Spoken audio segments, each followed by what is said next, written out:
Hello friends, welcome back to my channel. তো আজকের দিন ছিল হচ্ছে রবিবার।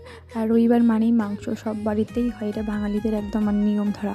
তো সেই অনুযায়ী আমাদের বাড়িতেও মাংস হয়েছিল, তবে সব রবিবার হয় না, আজকে হয়েছিল। তা ভাবলাম যে রোজ তো মানে এমনি প্লেন আলু দিয়ে ঝোল খাওয়া ভালো লাগে না, সবসময় একই জিনিস খেতে।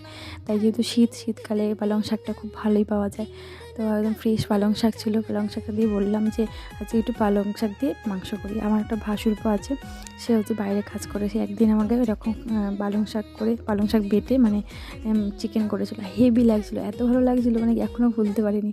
তো একটা ছেলে যে এত ভালো রান্না করতে পারে ভাবা যায় না। তো আমি ট্রাই করেছিলাম একদিন, ঠিক আছে, বাড়িতে আগের বছর। ভালো হয়নি খুব একটা, কারণ আমি হচ্ছে পালং শাকটা এসে সেদ্ধ করিনি আগে, তারপর এমনি কাঁচা বেটে দিয়েছিলাম। তো এবারে হচ্ছে আমি সেদ্ধ করে বেটে সেদ্ধ করে সুন্দর করে করেছি। তো ভালোই লাগছিলো, দেখতে পাচ্ছ বাবি তো দুবার খেয়ে নিতে চেয়েছে, হেভি লাগছিলো যাই বল।